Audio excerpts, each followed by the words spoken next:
Support for your public radio station comes from our members and from 2 Point Capital Management, an investment firm working with clients to create custom portfolios of stocks and bonds.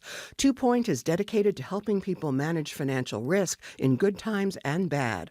More at 2pointcapital.com. From WXXI News, this is Connections. I'm Evan Dawson.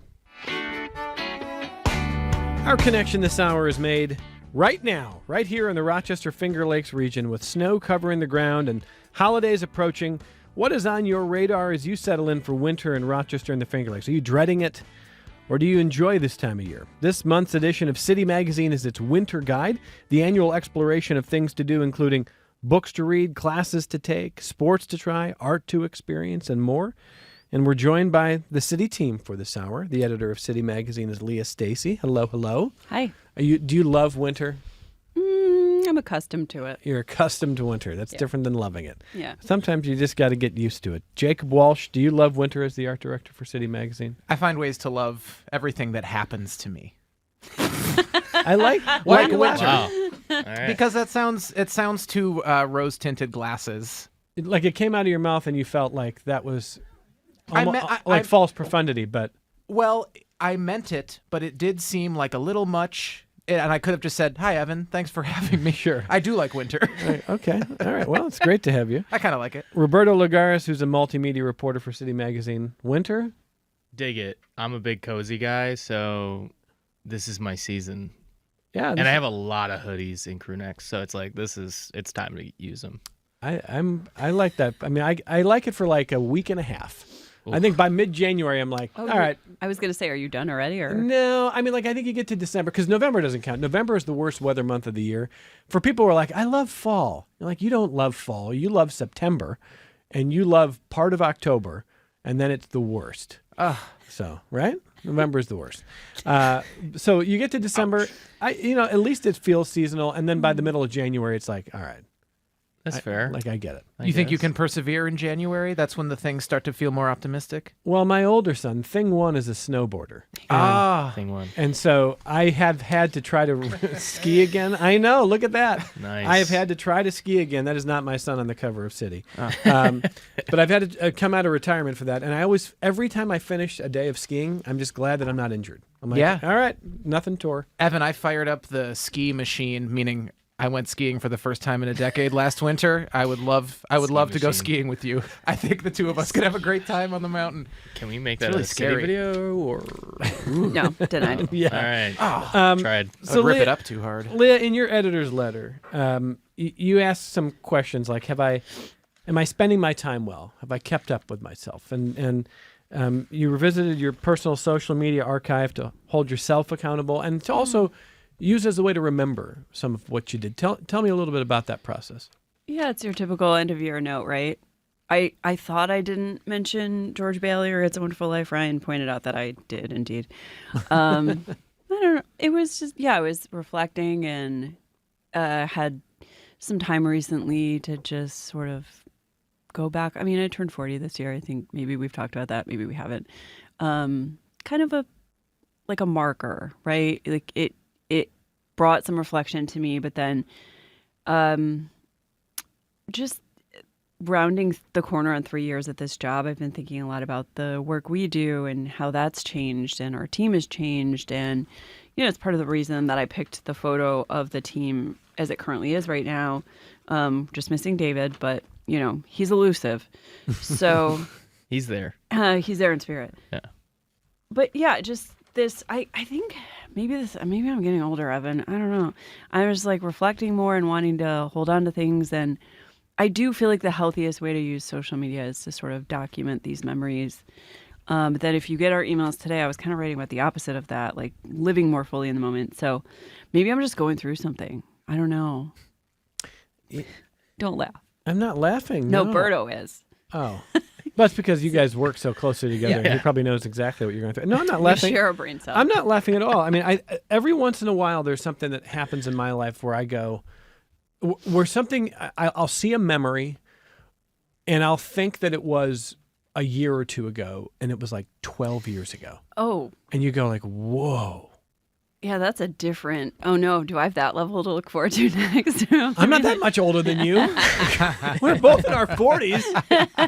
I'm like a fresh 40. I just want to point that out. I'm a stale 30. Yeah. Which is to say, I'm 32. No, I'm a very tired 40s, according to Leah Stacy. I know. I'm just sharing that fresh 30. everybody. I think, not everybody, but I think a lot of people this time of year do have that take stock kind of thing where you go, Yeah. how did this year go? The end of the year list. Yeah. Like, Is it what? sort of like, what did I do this year? Spotify Wrapped. that kind of stuff. Yeah, there you go. But I think there's also a lot of pressure because when you do that, you can look back and say, how different is my life than a year ago? If it's not that different, am I happy with that, or do I not feel like it was enough? Yeah. And I think we pound ourselves a little sometimes with feeling like it's not enough. Oh, I like to challenge myself that way. But I am trying to be, our standards for ourselves, depending on who you are, probably everyone in this room, our standards for ourselves are the highest, higher than anyone else holds us to, which is good and bad. Well, coming up, we're going to talk to Flo Cardella about building a dopamine menu and dealing with things like SAD, seasonal affective disorder, and we're going to talk about that coming up here. But let's talk about some of the things that City has going on, including a party and award show January 3rd at Anthology. Anthology. What's going on? So everyone knows Best of Rochester. It's been around for a long time. We have never had a ticketed event, and it's sort of been on my list since I got to City. I've been a freelancer for City and a longtime supporter of City, have gone to the Village Gate parties. We moved it to Radio Social in the last couple of years. It's always been this sort of free in and out, get your awards, stay for as long as you want. And I just wanted it to feel more special. And by that, I mean, I want there to be a stage. I want there to be an MC, a little bit of a script, a run of show. We're keeping the tickets. It is ticketed, but we're keeping it very accessible. $15 also includes a drink, NA or spirit forward drink. And we're going to have a really fun night. I already got some surprises in the program. And there will be some familiar faces from this building on stage and perhaps some performances. And we're building this sort of like Saturday Night Live, but City's way, Rochester focused variety show that's going to have the awards built into it. So instead of Jake being on a microphone and running through all these awards as fast as he possibly can, not eating or drinking for 2 hours straight. That is how I approached that problem. Yeah. and really like just getting these certificates to people, we're going to make it more of a thing. Like, hey, this is a popular vote. We, again, don't choose the winners ourselves. But to have the population around you who supports you, voting for you and choosing you is still a big deal. And we like to celebrate that and, give everybody their flowers. So that is the City's Best of. January 3rd. It is a Saturday night. It is a Saturday night. I hope we didn't do that on purpose, but I kind of love that. Anthology starting at 6 o'clock. You've got the great MC, Mike McGinnis. Mike on the mic. Mike on the mic. Yeah, he's got his own mic. theme song. Oh, wow. Mike and I worked together on Fringe Festival. We've written a couple shows together. He also worked with me on the team when I was on the marketing side there. He has got a golden retriever energy that I cannot tell you about. You just have to witness it. And he's truly a great showrunner. So he's going to be a lot of fun. So that's coming up. If you want to put that on your calendar, they'd love to see you. January 3rd with City's Best Stuff. 130 plus winners. Yeah. That would just be like I think- reading straight through on a Yeah. list. That's Roberto's like That's that. exactly what it was. I commend you. It was kind of it gets tough after like winner number 50 to like keep it interesting. So I remember last year the microphone kept cutting out, and that was kind of a thing to sort of keep the stakes a little high. So can we hear him as a tech problems? hear him? Oh my God. We were not planning for that this year. We're not. No. Yeah. That's not written in. All right, that's coming up on the 3rd. Before we get to Flo Cardella, I want Berto, because last month I think we missed your photo essay, which is always one of the really fun things here. So tell us about onboarding here, Berto. Onboarding over at Neon Wave. Yes. This was great. Seeing the kids pretty much warms your heart. Essentially, it is a program that they kind of taken the reins on. It was started by Burton Snowboards I mean, I don't know if they really need an introduction, but like the massive player in snowboarding. I didn't even know this. So my son's got a snowboard. Is it a Burton? Is it probably a Burton? Thing one probably knows the answer. If it's not, he wants one, you know. But yeah, basically they started a program, I believe it was in 2009. But anyway, it was designed to introduce kids to snowboarding, whether they are near snow or not, through their Riglet program. And since then, they've kind of moved away from meeting kids where they're at, unfortunately, and only hosting these Riglet programs at resorts, which presents a whole other obstacle in itself. Like if you can't afford to go to a resort, that's a problem. Just cut out. No. Just if we have that tech issue, just keep going. We're just gonna keep going. All right, got it. But yeah, so it brings the snowboarding to the kids, regardless of where they're at. And actually, Neon Wave brings it to you in multiple different places. This one happened to be at Neon Wave. For their fall bash, and as you can see, the snowboards for the kids have like these handlebars on them, and these kids are flying.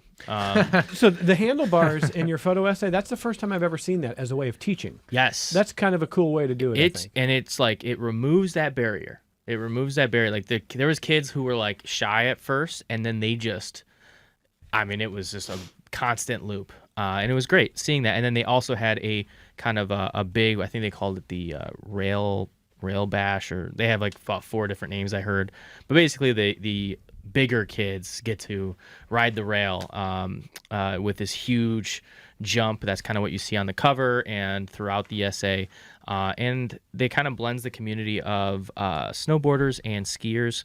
And it was just great to see, especially seeing like the young kids and how they're being introduced to it, and some of those kids are now bigger and they're still riding and they're hanging out with their friends at the bigger kids side of the park. But yeah, it was really great. I mean, I look at this, and first of all, the photos are great. They're always great. Berto does such a great job with this.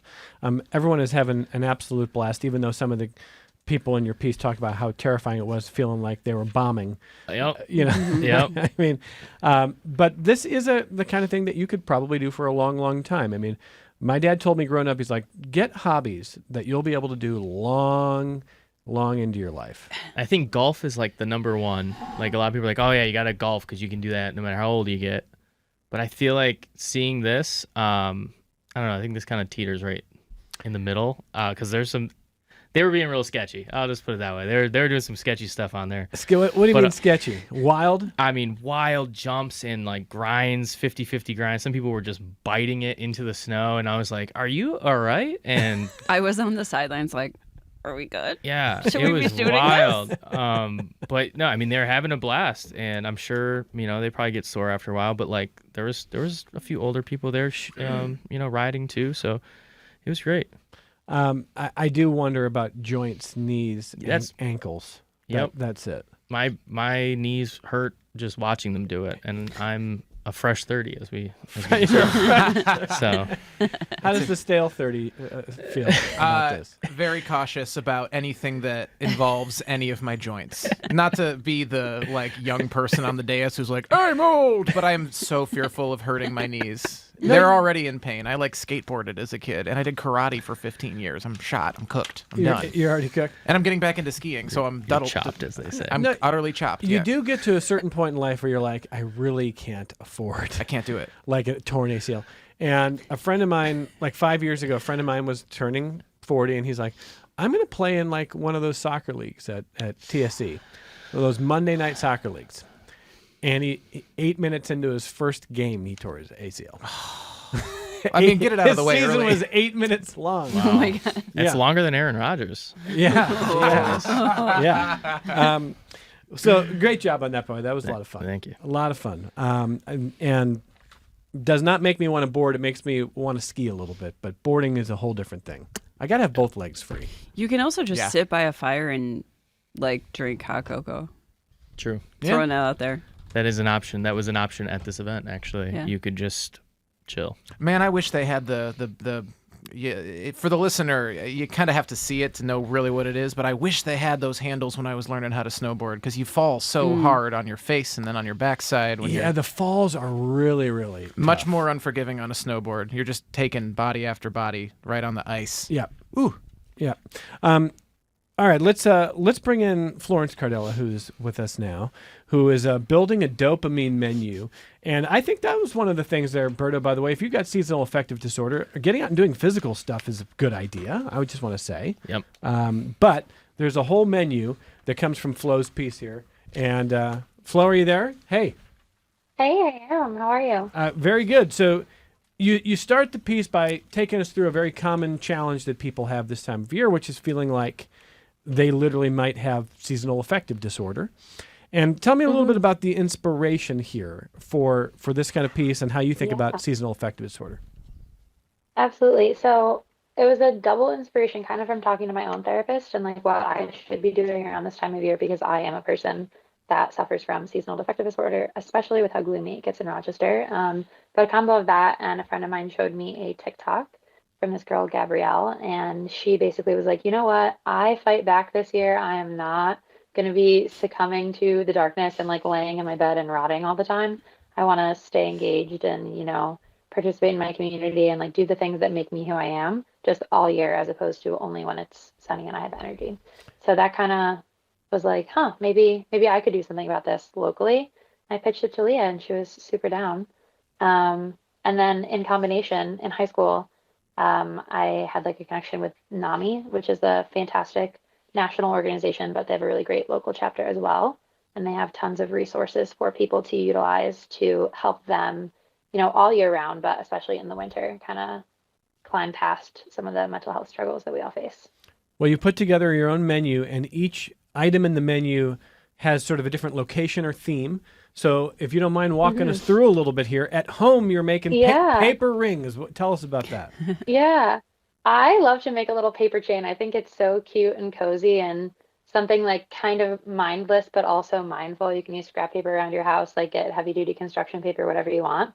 But I think that a fun kind of, in light of the solstice activity that you could do with your paper chain is writing things you want to let go of or things you want to work on in sort of an effort for mindfulness. I always find that mindfulness is really helpful to me when I'm struggling mentally or with anything really, like any sort of little fidgety task is great. So this is a great way to kind of get into that. And who knows, maybe you'll pick up a new crafting hobby with your little paper chain.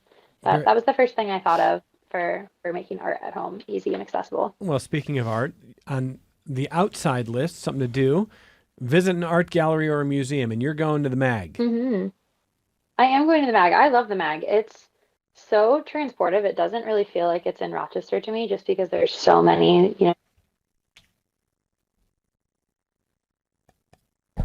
Hold on a sec, Flo. We lost the audio feed there. So let's go ahead and see if we can reestablish with Flo. When's the last time you were at a museum or a gallery, Leah Stacy? Oh no, I put you on the spot. No, it's recently. I have to remember how recently. I mean, in November, I think I was at Artisan Works, the MAG, Eastman. Whoa. And some of this is for work, but some of it was for fun. And yeah, I mean, not a week goes by that I'm not in one of our museums usually. I think every time I'm at the MAG, I'm like, why am I not at the MAG more? I know. Every Do time. you feel that way? It's amazing. Every Absolutely. time. Yeah, it's great. It is such a great resource. So co-sign on the idea there. Going down the list here, I'll go down Flo's list until we try to get Flo back here. But trying new food and drinks is on the list here. So again, Flo is writing a piece called Build a Dopamine Menu, intentionally dealing with the blues that you might get this time of year. And I don't say the blues to sort of be snarky or flippant. Certainly there is a sliding scale, as her therapist told her, of mental health challenge. People have seasonal affective disorder, can hit you hard. So at home, she's going to, I don't know about chopped. Are you guys chopped people? Berto told me I was chopped earlier. You are chopped 'Cause I'm earlier, 32. just a little bit. Yeah, I mean, I'm more of an Iron Chef kind of guy. Yeah. The original Japanese version. I'm more That's of the like, best kind. get somebody to cook for me. Get somebody to cook for you. Yeah. So Flo wants you to do a chopped challenge here, which is like you're raiding your cupboard. You're not going to look at a recipe. You're going to follow your gut, and you're going to make something cool. I like that. No, Berto. I only shake my head because I know I'm just gonna go to the like classic make up a ramen noodle bowl. You know, What's that wrong kind with of thing. that? That's it. I mean, every single time. That's what it's gonna end up being. I think we got Flo back on there. So if you did the chop challenge yourself here, what did you make, Flo? I am back. Sorry about that. That's how I cook every time I cook at home. I'm like, what do I have? What do I have? What can I make with what I have? Is there something seasonal? Is there something that's been hiding in the back of my pantry? Tons of options. All right. So now we're going to leave the house and we're going to try on your list of the dopamine menu, building a dopamine menu, trying a new coffee shop. And the city, well, our city, but really the region has a bunch. Oh my God, so many. Has Yeah. a bunch. Go ahead, Flo. Yeah, absolutely. Abundance of coffee shops. I feel like when I'm trying to get something done, being in a space filled with people is really helpful. So coffee shop is great for that. It's already built for you to stay and hang out if you want, get to know somebody new if you want, but also, be working in solitude. My favorites at the moment are Ugly Duck for sure. And I like the new coffee shop on East Ave, Eldon. They have really cool, more like globalized coffees. Those are two kind of really fun, different options. I have not been to the second. Been to Ugly Duck many times. Recently went to Hydra for the first time. Loved it on Monroe. That was That's a good one. really good. I mentioned recently, for those who live in Charlotte like me, Charlotte is opening in the old Charbroil. Oh, no, they didn't. No, that's what it's called. It's Oh, called they sure Charlotte. did. They're not open yet. Everybody loves a pun, Leah Stacy. Get on board. I love a pun. Okay. Not That me. that one's just. Everybody but Jake loves a pun. It's just too much. Not Charlotte. Charlotte specifically. I have love for anyone who's trying to start a small business, but my God, pun. No. Okay, well, listen, I'm going to be... You need more coffee shops out there, though. That's true. 100%. It's like Sips, and that's it, So, right? so shout out to Sips. I want to say that on Black Friday, I ended up out and about a little bit and found my way into Sips, and it was like the happiest place that I had been in. It was just buzzing with energy. There were people there. Everyone working there is so excited to see you. My sister works there. Yo. Your sister works there? Yeah, she does. Is that She right? works there, yeah. Well, it's a very happy place. It really is. It's the Good for happiest them. I've ever seen her. It was awesome. And I just love that energy because this time of year you can get cynical, you can get down, or you can pick yourself up. And coffee shops, I love Flo's idea there. So a lot of great ones there. All right, getting outside, move your body. At home, walk around your neighborhood at dawn or twilight. Why dawn or twilight, Flo? I think that's the best light you're going to get during the day, is either at dawn or at twilight, kind of, golden hour bookending your days. Makes everything a little bit cozier, lighter, brighter. If it's snow like there's right now, it's a little bit of sparkle added to the snow. And at the beginning of the day, the city is pretty clean. If there's fresh snowfall, there's not any, salt anywhere. It's just kind of beautiful to look around your neighborhood and see it with new perspective. And in there is all I mentioned, taking a camera with you if you have one, or just bringing your phone. And a nod to what Leah was saying, sometimes it's nice to take photos and share them so that you can look back and review your life and, what's been going on and everything you have to be grateful for and everything you have to look forward to doing again the next year. I like that idea a lot, Flo. In June or July, once a year, I like to get up before the sunrise, which is like 4:30 in the morning, and get out and sit on a picnic table at Durand Eastman Beach and watch the sun come up over the water. And then hopefully Sips is open by them, and I go and Berto's sister serves me a coffee there. So, There it is. But I like the idea of doing that in the winter because then you don't have to get up at 4:30 a.m. It's a later sunrise or twilight. So that's a fun one. Outside, you're taking a class. Where are you going to take a class, Flo? Absolutely, yeah. We've got a ton of great local businesses that offer a ton of different classes. A friend the other day just asked me if I wanted to take a sewing class, which I think sounds really fun. But here I recommended doing something to move your body. Aerial arts is really cool. That's like a really unique, like really throwing yourself into something unknown. Or you can take yoga, which is a bit more mindful and slow paced or fast paced. It depends. But I think any sort of movement is really good for, getting your dopamine going and pushing you through the winter. And last couple here for creating community at home. One of the most popular shows we did in recent years was on this movement to get people writing letters again, like actually writing letters. And you say, do it. Write a letter by hand. Why? Yeah, writing a letter by hand, I think, is really sweet and nice. For me, I love having things in people's handwriting. because everyone's handwriting is so unique. But it's also fun to get something cool in the mail instead of, a bill or a notice or whatever. Getting a nice, intentional, well thought out, I took the time to sit down and write this and make it as perfect as I could and wanted to let you know I appreciate you type letter is really sweet to receive.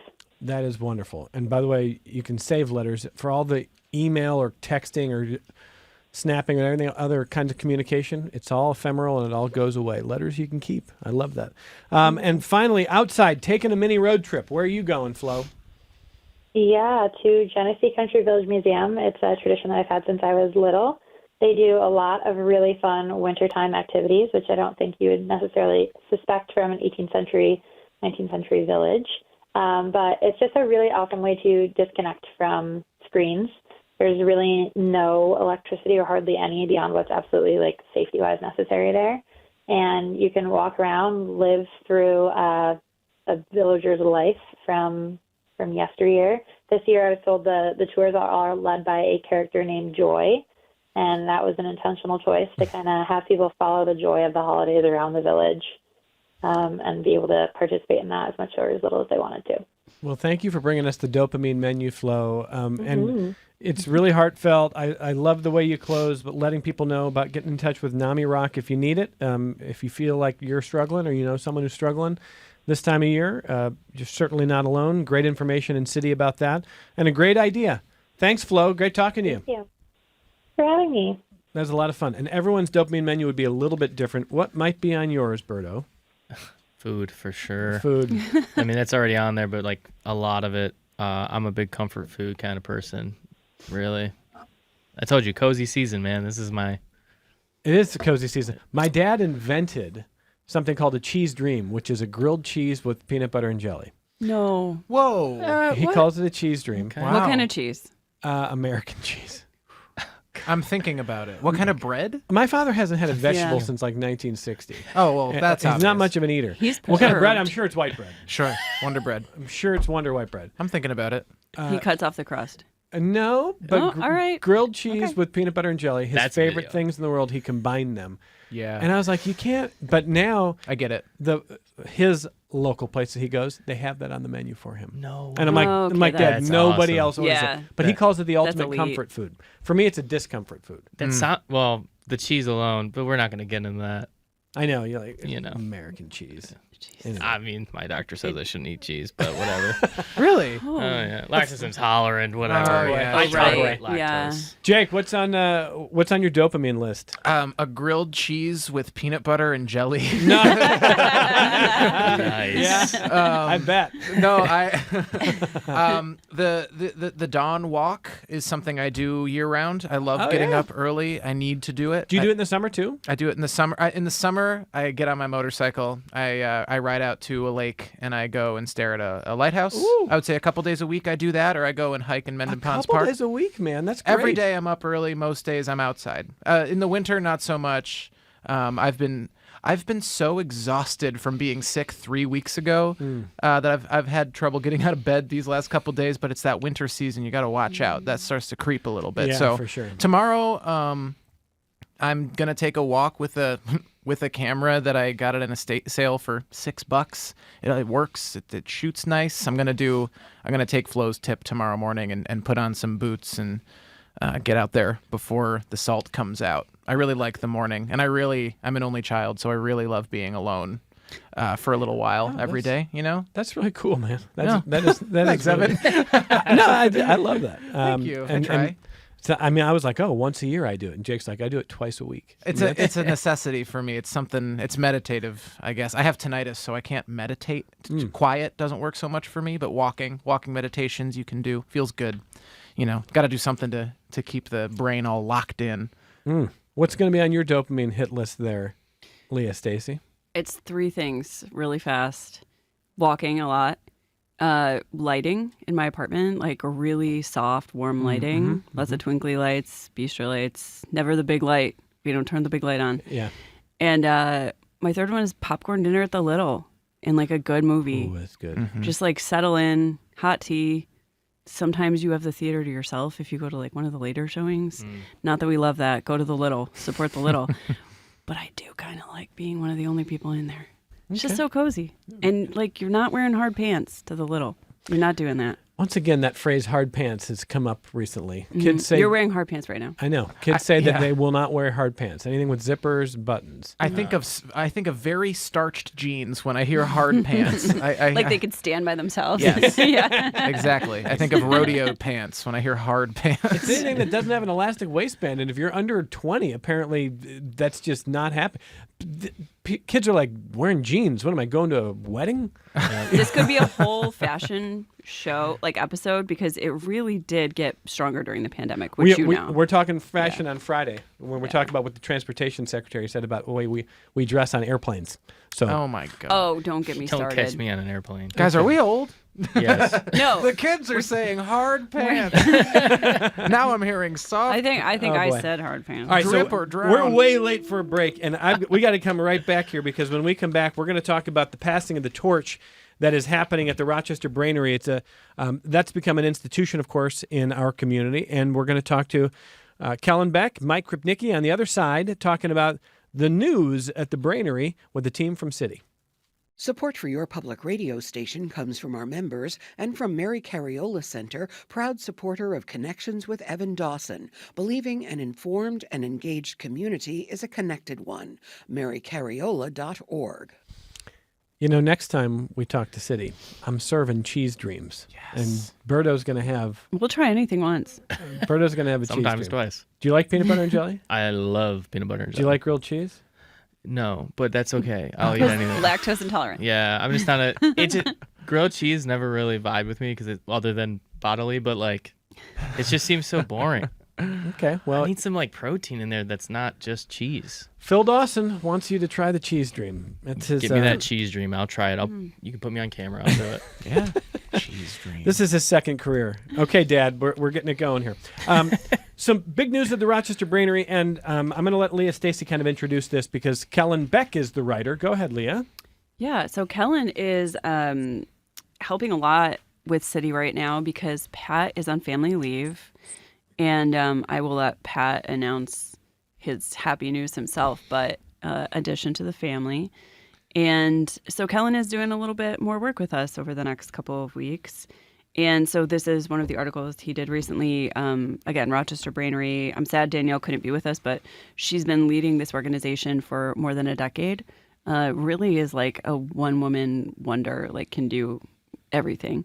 And so now she has passed the torch to Mike at Arc and Flame and is still doing a little bit of work. And I'll let Kellen and Mike talk about the rest of it. Well, hello, Kellen. Hello, Mike. How are you guys?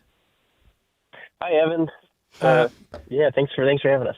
And Kellen, I got to tell you, one of the first Connection shows was the first time Megan Mack was in the studio as a guest because Megan Mack was teaching at the Rochester Brainery. Am I remembering this correctly? That's true, right? So this was the early days of the Brainery, and Danielle and her business partner at the time were here, and we had this parade of people teaching, and it was this really beautiful idea, but the question was like, well, is it going to last? And I think as you found, Kellen, it became an institution, didn't it? Yeah, absolutely. I mean, it started in 2013, and I feel like it's just snowballed from there. The amount of classes that are offered across the board are just it's staggering. Like the different kinds of things that you can do through Rochester Brainery. Well, there's this great quote that Kellen has from Mike, and I'm going to ask Mike about this. Mike said this about the success of the Brainery, said, nobody says a bad thing about the Brainery. I don't have an opportunity to fix something. I have an opportunity to grow something that's already great, and that's kind of a fun challenge for me.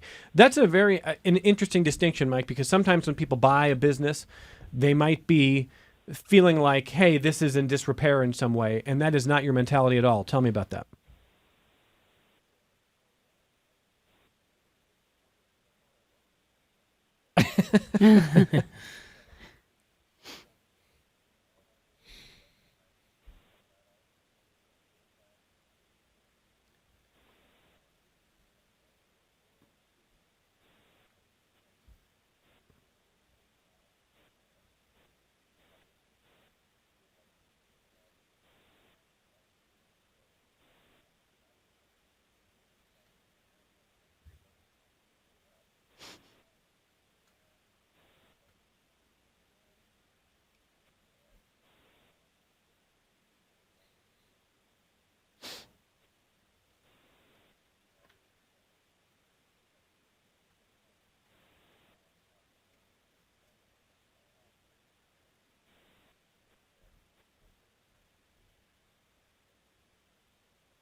Well, and there's such an interesting range of classes and things that you can learn at the Brainery. How would you describe it, Mike, if you're home with folks for the holidays and they're going like, I haven't caught up with you in a while. What is this Brainery that you're doing? What do you tell them, Mike?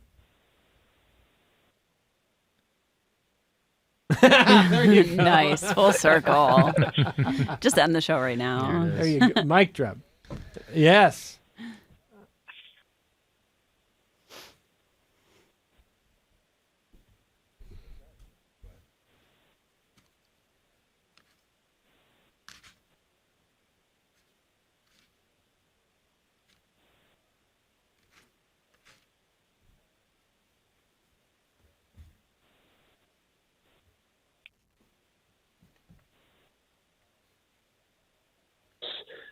Get out of your comfort zone, maybe have the opportunity to learn something that you've wanted to do all your life and just never got around to doing it. Well, we want to provide a nice, easy path for that. So that's my first run at an elevator speech, or around the Christmas Eve table speech. Yeah, no, I mean, look, I mean, I know people over the years who've given gift certificates for the Brainery and certificates for classes as gifts because there's such a range, and someone's going to find something that rings your bell. So when you think about taking something that you have respect for, Mike, and you want to make it bigger or better, what do the next 5 years maybe look like for you? Yeah, so, I wanted to take it easy. I've tried to be very transparent here in the first 3 months. We did close back at the end of August, and I didn't want anybody to notice that anything was any different than it had been. But now that I got, 3 months under my belt, I'm still going to continue taking it slow and not do anything too big and bold. And like I said, I don't want to screw it up on Danielle here, but I'm hoping to get back to having an actual dedicated physical space like Danielle once had. As I mentioned, I think, there's a segment of the population that just doesn't feel comfortable going downtown. So for those folks, I want to be able to have offerings in the suburbs. And like I said, I want to just keep my ears to the ground and use Danielle a lot. She's staying on board with me because she is, what was it, a one-woman wonderland or one-woman dynamo that was just mentioned by Leah. She really is. And I could spend 100 years and not have the Rolodex of people that she has. So just what does the public want? What would be of interest? And I'm not afraid to have some failures, right? We'll try some things that might not work, and that's okay, but we'll give them all a try and listen to the voice of the customer and listen to what they want. And then at some point, sometimes the public doesn't know what they want. You got to just kind of figure it out for them. So I got some different ideas there. A lot of things Danielle has already done, but just not recently. So we'll resurrect some of those things. Like I'm dying to take improv classes. Well, and I think, to bring that back, and I think that there is a definite need in industry to make meetings more fun and perhaps comedic. And so I'd like to find some people that can help businesses out with that. There's also, I'm finding an unbelievable need for events, interesting events for corporate team builders. So I want to be pursuing that and kind of be Rochester's concierge for team events. So those are some of my thoughts at this point. Well, the best improv teacher in Rochester is Connections producer Megan Mack. I'm just saying. Had a lot of experience. I took a class and quickly found out in about half an hour that I am very bad at improv. Oh yes. I don't believe you. Oh no. Megan will tell you. I was one of her worst students. Now, had I not dropped out of that class because of my failure, I might have improved, Mike. But the cool thing in this community, as you know, Mike, is there are phenomenal teachers who will come in and do these classes that you have such a wide range of talent in this community. It is really, really amazing. So I wish you well with that. And I'm going to ask Kellen, if you're taking a class, Kellen, what kind of piqued your fancy in putting this piece together? I'm hoping.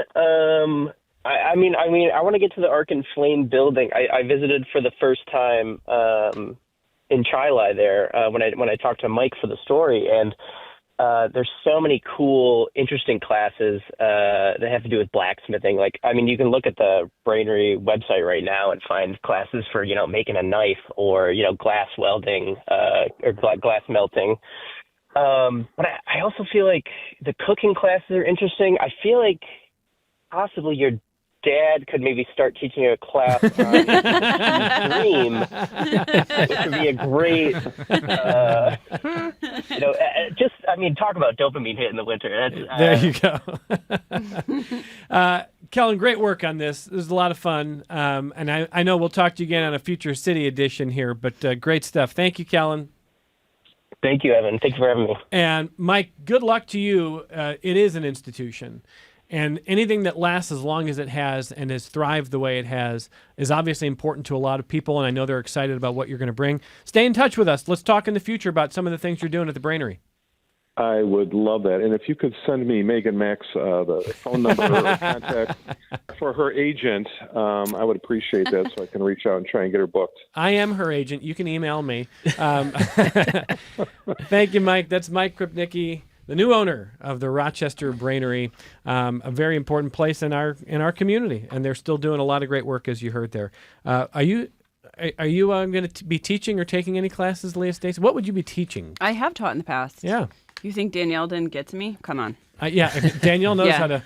Danielle and I go way back. We used to run a social media conference together, and so I taught some things on social media for her. Yeah. Yeah, shorter class these days. Like, just get off it.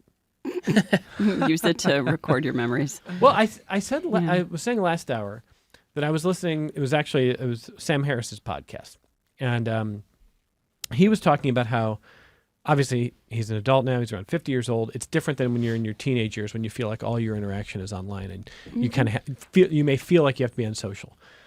But he was talking about how in recent years he would get dogpiled on Twitter and get dogpiled by all these, and he felt like he had to stay up late responding to all these hateful messages, and it just destroyed his mental health. So 2 years ago, he quit all social media. Mm-hmm.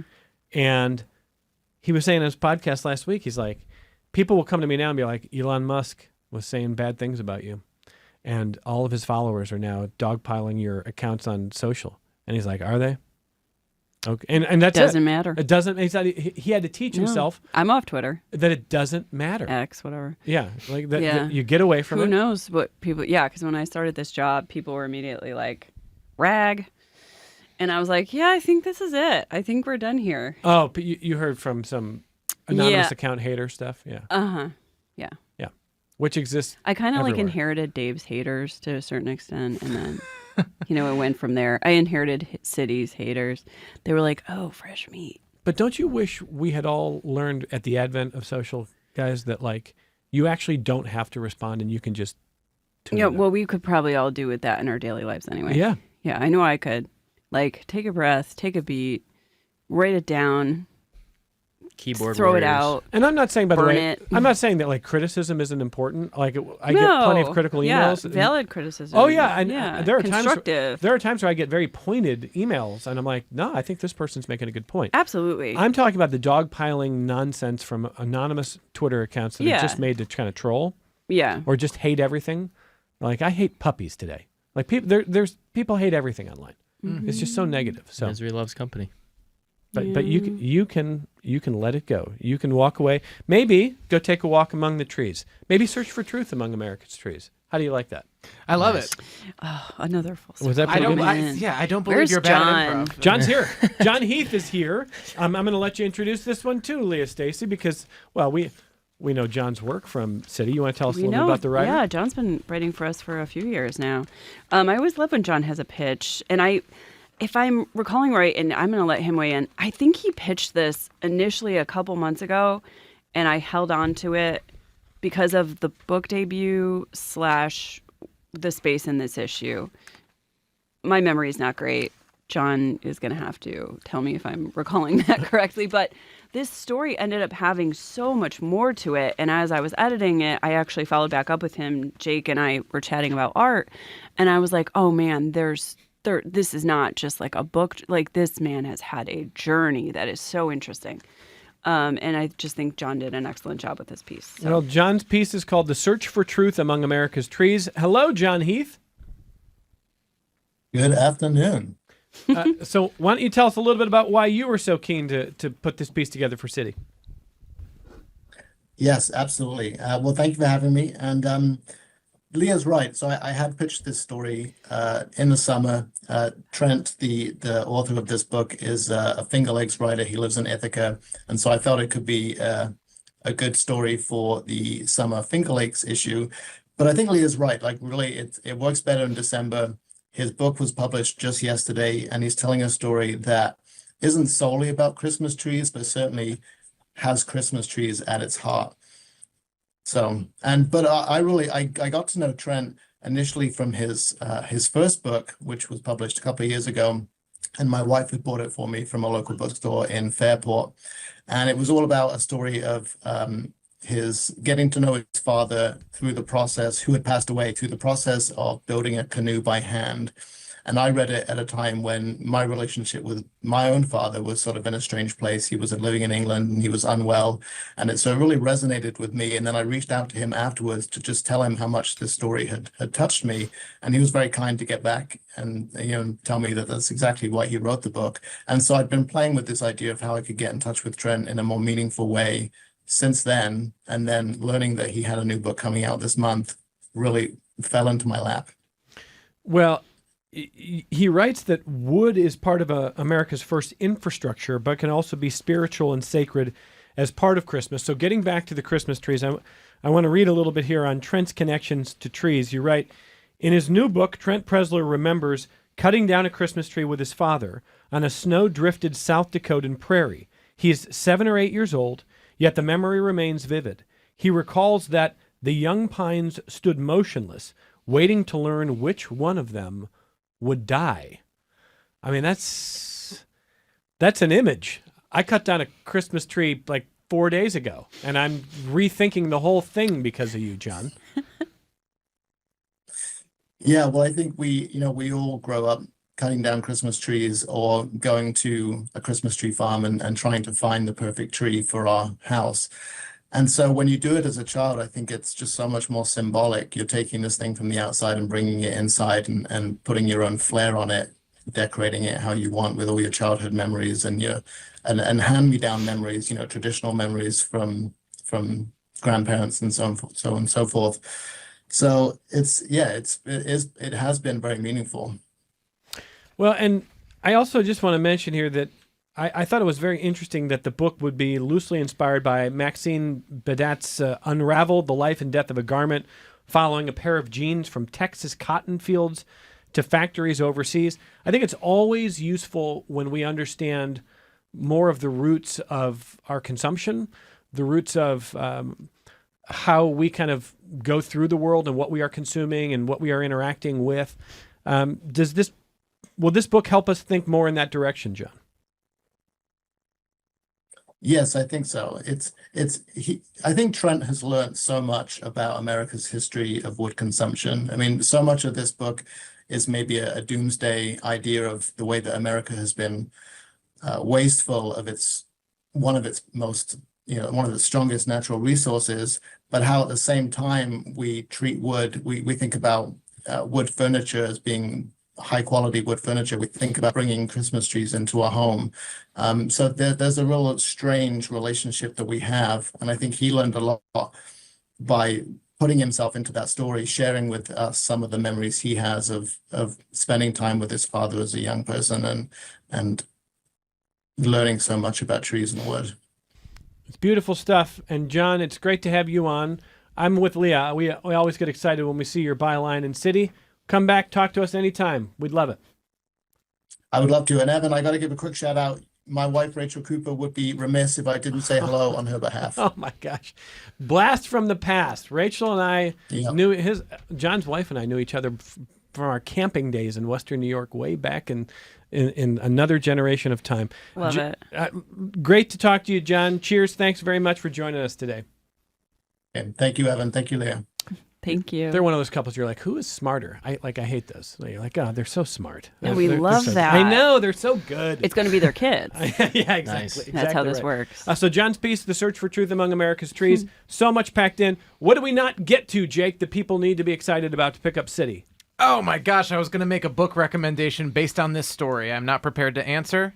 Leah, take it away. Oh, boy. Well, no, I want you to talk about your illustrations real quick. Oh my gosh, of course. Yeah, this was an illustration-heavy issue for me, which is a rare thing, but something I enjoy doing. We're a 5-person team, and I would say it's pretty rare that an art director is doing photography, illustration, and graphic design all in one month. But that's, I think, the beauty of this job, and something I feel very fortunate to be able to do. For Flo's piece, I reinterpreted the maze from The Shining, so you don't reenact what happens in that film. By the way, great movie. It's my favorite movie. It's either that or What About Bob? I'm kind of split. Or Toy Story 2. there Tough to it, tell. oh, how did I not even think about that? That's the Shining Maze there. There it is. The hedge maze. That's a little bit of an That's Easter egg awesome. for folks who are Look tuned at into you. Connection. I love that movie. And then what else did I do? I don't quite remember. Front of the book, Patrick's piece. When you said front of the book, I thought you Front of said the you meant the book. cover, the Yeah. very front of the book. Also that, but Oh yeah, we've been using the same arts funding art for the last 5 years or so. And we gave it a little refresh. My good friend Sarah gifted me a box of pencils for my 32nd birthday, and that's heavily featured here on Patrick Hoskins Making Sense about arts funding. Great stuff there, Jake. Thank you very much. Thank Berto, you. the murder music is playing, so give me one other thing you want people to see in this edition here. Honestly, go look at the photo essay. I'm going to do a shameless plug for myself. Just really because good. I feel like we talk about it, but the magic's in the photos. That's why it's a photo essay. Go pick up a copy. And as we say goodbye this month to City, they'll see you January 3rd, Leah. hope so. Anthology, Yeah. 6 p.m. Best of Celebration. Get your tickets. A great dopamine hit for those post-holiday blues. Thank you, guys. And I mean that. I know, absolutely. Yeah. Thank you, guys. Thanks to this team from City. More Connections tomorrow. This program is a production of WXXI Public Radio. The views expressed do not necessarily represent those of this station, its staff, management, or underwriters. The broadcast is meant for the private use of our audience.